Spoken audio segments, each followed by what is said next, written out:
ഈശോ മിശിഹായ്ക്ക് സ്തുതിയായിരിക്കട്ടെ. നമ്മുടെ കർത്താവായ ഈശോ മിശിഹായുടെ കൃപയും സമാധാനവും കരുണയും എന്നെ കേൾക്കുകയും കാണുകയും ചെയ്യുന്ന നിങ്ങളെല്ലാവരോടും കൂടെ സമൃദ്ധമായി ഉണ്ടാകട്ടെ. ഈശോയിൽ ഏറ്റവും സ്നേഹമുള്ളവരെ, ആരാധനാവത്സരത്തിലെ പള്ളിക്കുദാശക്കാലത്തിലേക്ക് നമ്മൾ പ്രവേശിക്കുകയാണല്ലോ. ഈ മത്സരത്തിൽ സഭയുടെ പ്രാധാന്യത്തെക്കുറിച്ചും സഭാകർത്താവിനാൽ സ്ഥാപിതമായതാണെന്നും അത് ശക്തമായ ദൈവത്തിൻ്റെ സാന്നിധ്യമുള്ള കൂട്ടായ്മയാണെന്നുമൊക്കെയുള്ള വലിയ ചിന്തയാണ് നമുക്ക് ഈ ആരാധനാവത്സരകാലത്ത് നൽകുന്നത്. അതോടൊപ്പം നമ്മൾ ഓരോരുത്തരും വിശ്വാസികളാണെന്നും ആ വിശ്വാസികൾ ദൃഢമായി സഭയിൽ ഉറച്ചു നിൽക്കണമെന്നും സഭയുടെ കെട്ടുറപ്പ് നമ്മളുടെ ഓരോരുത്തരെയും വിശ്വാസത്തിൻ്റെ അടിസ്ഥാനത്തിലായിരിക്കണമെന്നൊക്കെയുള്ള വലിയ ചിന്തകൾ ഈ ആരാധനാവത്സരകാലത്ത് നമുക്ക് നൽകുന്നുണ്ട്. അതിന് സഹായകരമാകുന്ന രീതിയിലുള്ളൊരു വചനഭാഗമാണ് ഇന്ന് നമുക്ക് ധ്യാനത്തിനായുള്ളത്. വിശുദ്ധ മത്തായി അറിയിച്ച സുവിശേഷം 16-ാം അധ്യായം 13 മുതൽ 20 വരെയുള്ള തിരുവചനങ്ങൾ.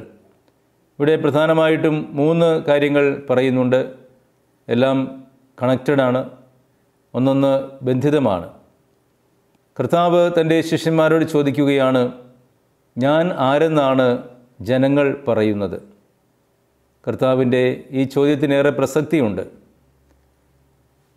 രണ്ടാമത്തെ ചോദ്യം കർത്താവ് അവരോട് ചോദിക്കുന്നത്, ജനങ്ങളുടെ അഭിപ്രായം പറഞ്ഞു കഴിയുമ്പോൾ അവരോട് ചോദിക്കുകയാണ്, ഞാൻ ആരെന്നാണ് നിങ്ങൾ പറയുന്നത്? ജനങ്ങൾ എന്തും പറഞ്ഞു കൊള്ളട്ടെ. അപ്പോൾ അവർ പറഞ്ഞു, ജനങ്ങൾ പ്രവാചകന്മാരിൽ ഒരുവൻ എന്ന് പറഞ്ഞാൽ സ്നാപക യോഹന്നാനാണെന്ന് ചിലർ പറയുന്നു, ഏലിയ ആണെന്ന് മറ്റു ചിലർ പറയുന്നു, വേറെ ചിലർ ജെറമിയ അല്ലെങ്കിൽ പ്രവാചകന്മാരിൽ ഒരുവൻ എന്നൊക്കെ പറയുന്നു. അവിടെയാണ് കർത്താവ് ചോദിക്കുന്നത്, അവർ എന്തും പറയട്ടെ, പക്ഷേ നിങ്ങളുടെ കാഴ്ചപ്പാട് എന്താണ് എന്നെക്കുറിച്ച്? ഞാൻ ആരെന്നാണ് നിങ്ങൾ പറയുന്നത്? അപ്പോൾ എഴുത്തുവായിലെ പത്രോസ് തൻ്റെ സ്വതസിദ്ധമായ ശൈലിയിൽ പറയുകയാണ്, നീ ജീവിക്കുന്ന ദൈവത്തിൻ്റെ മിശിഹായാണ്, ജീവിക്കുന്ന ദൈവത്തിൻ്റെ പുത്രനായ മിശിഹായാണ് എന്ന് പറയുകയാണ്.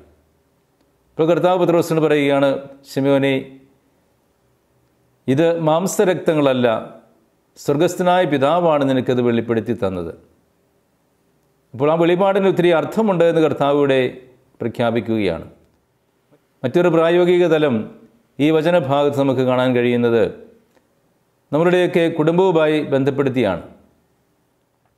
വല്ലപ്പോഴുമൊക്കെ നമ്മളൊന്ന് ചിന്തിക്കണം, നമ്മുടെ ജീവിതം മറ്റുള്ളവർക്ക് എപ്രകാരം അനുഭവവേദ്യമാകുന്നു?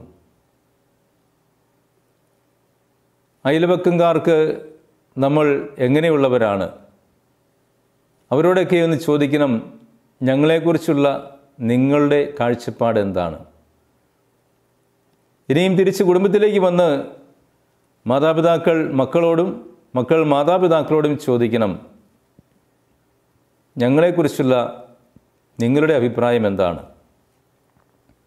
ഇങ്ങനെ പരസ്പരം അങ്ങോട്ടും ഇങ്ങോട്ടും ആരായുമ്പോൾ നമ്മുടെ സ്വഭാവത്തിൻ്റെ പ്രത്യേകതകൾ കൊണ്ട് മറ്റുള്ളവർക്ക് നമ്മൾ എങ്ങനെ അനുഭവവേദ്യമാകുന്നു എന്ന് തിരിച്ചറിയുമ്പോഴാണ് മാറ്റം വരുത്തേണ്ട മേഖലകളെ മാറ്റം വരുത്തണമെന്ന തോന്നൽ നമുക്കുണ്ടാകുന്നത്. മറ്റുള്ളവർക്ക് നമ്മോടുള്ള മനോഭാവം എന്താണെന്ന് നമ്മൾ തിരിച്ചറിയേണ്ടതുണ്ട്. പ്രത്യേകിച്ചും ഇന്നത്തെ ആധുനിക തലമുറയിൽ മാതാപിതാക്കൾ മക്കൾ ബന്ധങ്ങൾ ശിഥിലമായിക്കൊണ്ടിരിക്കുന്ന കാലഘട്ടമാണല്ലോ. തിരിച്ചറിവാകുന്ന മക്കൾ മാതാപിതാക്കളെ അനുസരിക്കാതെ, മാതാപിതാക്കൾ ഇല്ലെങ്കിലും കുഴപ്പമില്ല എന്ന് പറഞ്ഞുകൊണ്ട് അവരുടെ കൂട്ടുകാരുടെ അഭിപ്രായങ്ങൾക്ക് പ്രാധാന്യം കൊടുക്കുന്ന ഒരു കാലഘട്ടവും, അതോടൊപ്പം മാതാപിതാക്കന്മാർ മക്കളെ കൊണ്ട് വിഷമിക്കുന്ന ഒരു കാലഘട്ടവുമാണ്. അപ്പോൾ ഇവിടെയൊക്കെ ഈ വചനം വളരെ പ്രസക്തമാണ്. മക്കൾ മാതാപിതാക്കളോട് ചോദിക്കണം, ഞങ്ങളെക്കുറിച്ച് നിങ്ങളുടെ അഭിപ്രായം എന്താണ്? മാതാപിതാക്കൾ മക്കളോട് ചോദിക്കണം, ഞങ്ങളെക്കുറിച്ച് നിങ്ങളുടെ അഭിപ്രായം എന്താണ്? ഭാര്യ ഭർത്താവിനോട് ചോദിക്കണം, ഭർത്താവ് ഭാര്യയോട് ചോദിക്കണം. ഓരോരുത്തരുടെയും അഭിപ്രായങ്ങൾ അനുസരിച്ച് വേണം മുമ്പോട്ടുള്ള ജീവിതം ക്രമീകരിക്കുവാൻ. അവർക്ക് നമ്മൾ ഓരോരുത്തരും ബുദ്ധിമുട്ടാകുന്നുവെങ്കിൽ ആ ബുദ്ധിമുട്ടുകളെ ഒഴിവാക്കി സ്നേഹത്തിൻ്റെയും സഹോദര്യത്തിൻ്റെയും കുടുംബബന്ധങ്ങളുടെയും അടിത്തറ നിലനിർത്തിക്കൊണ്ട് വിശ്വാസത്തിൽ പദമൂന്നിയ ജീവിതം നയിക്കണമെന്ന് ഈ വചനഭാഗം പ്രായോഗികമായി നമ്മളെ അനുസ്മരിപ്പിക്കുകയാണ്. സ്നേഹമുള്ളവരെ, അതുകൊണ്ട് ഈ വചനത്തിൻ്റെ ആദ്യ ഭാഗം നമുക്ക് നൽകുന്ന ആ പ്രായോഗിക തലം സ്വീകരിക്കുവാൻ നമുക്ക് തീരുമാനമെടുക്കാം.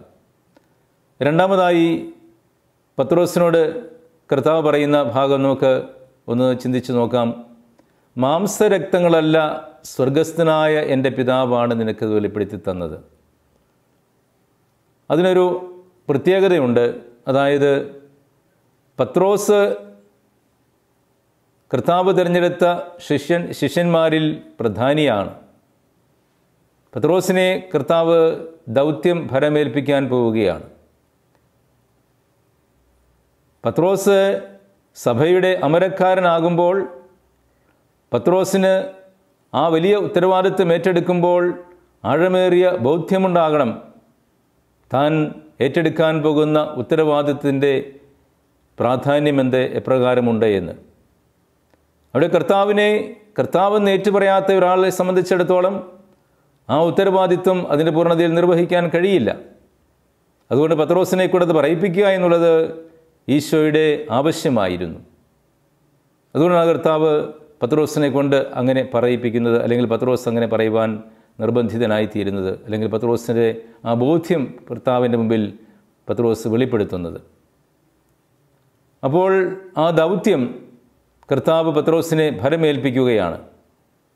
എന്നിട്ട് പറയുകയാണ്, മൂന്നാമതായി പറയുകയാണ്, നീ ഭൂമിയിൽ കെട്ടുന്നതെല്ലാം സ്വർഗത്തിലും കെട്ടപ്പെട്ടിരിക്കും, നീ ഭൂമിയിൽ അഴിക്കുന്നതെല്ലാം സ്വർഗത്തിലും അഴിക്കപ്പെട്ടിരിക്കും.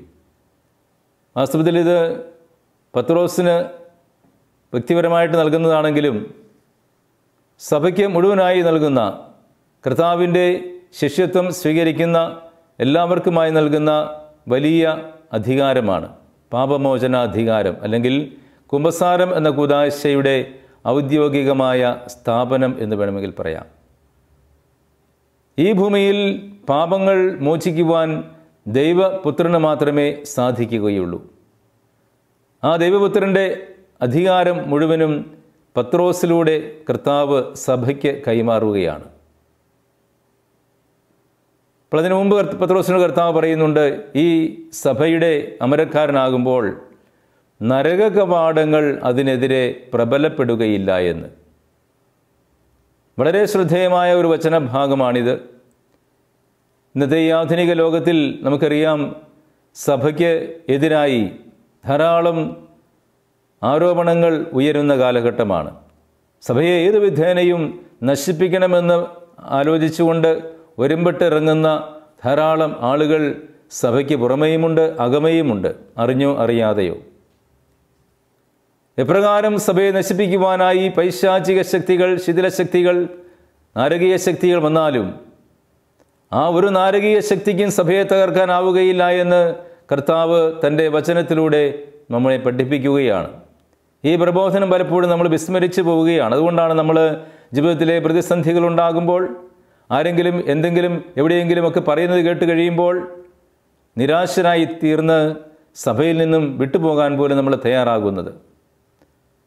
മരണം വരെ സഭയ്ക്ക് വേണ്ടി നിലകൊള്ളുവാനുള്ള വലിയ ആഹ്വാനമാണ് കർത്താവിൻ്റെ വചനം നമ്മെ പഠിപ്പിക്കുന്നത്. ആരെല്ലാം ഏതെല്ലാം ശക്തമായ കരങ്ങളോടുകൂടി മുന്നോട്ട് വന്നാലും സഭയെ ഒരിക്കലും തകർക്കാൻ പറ്റില്ല എന്നുള്ള ആ ഒരു ബോധ്യം നമ്മൾ ഓരോരുത്തരിലും ഉണ്ടാകണമെന്ന് വചനം നമുക്ക് വ്യക്തമായ ധാരണ നൽകുകയാണ്. സ്നേഹമുള്ളവരെ, അതുകൊണ്ട് നമുക്ക് സഭയിൽ ആഴപ്പെട്ട വിശ്വാസത്തിലേക്ക് വളരുവാൻ ഈ ആരാധനാ ഉത്സവകാലത്തിൽ ശക്തമായി പ്രാർത്ഥിക്കാം.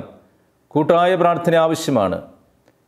സഭയിൽ നിലനിൽക്കണമെങ്കിൽ, സഭയിൽ മരണം വരെ ഒരുമിച്ച് നിൽക്കണമെങ്കിൽ, സഭ ഒരു സമൂഹമാണെന്ന നിലയിൽ കൂട്ടായ പ്രാർത്ഥന ആവശ്യമാണ്, ശക്തമായ പ്രാർത്ഥന ആവശ്യമാണ്. ഉപവാസത്തിലൂടെയും പ്രാർത്ഥനയിലൂടെയും മാത്രമേ പൈശാചിക ശക്തികളെ കീഴ്പ്പെടുത്താൻ സാധിക്കുകയുള്ളൂ, വചനം പറയുന്നതാണ്. അതുകൊണ്ട് നമുക്ക് ഈ ആരാധനാ വത്സരകാലത്തിൽ വളരെ പ്രസക്തമായ ഒരു ധ്യാന വിഷയമാണിത്. അതുകൊണ്ട് നമുക്ക് ഈ ആധുനിക ലോകത്തിലെ എല്ലാ നാരകീയ ശക്തികളെയും അതിജീവിക്കുവാനുള്ള കരുത്ത് വിശ്വാസികളുടെ കൂട്ടായ്മയായ സഭയിൽ വിശ്വാസികളായ ഓരോ മക്കൾക്കും ഉണ്ടാകുന്നതിന് വേണ്ടി ആത്മാർത്ഥമായിട്ട് പ്രാർത്ഥിക്കാം.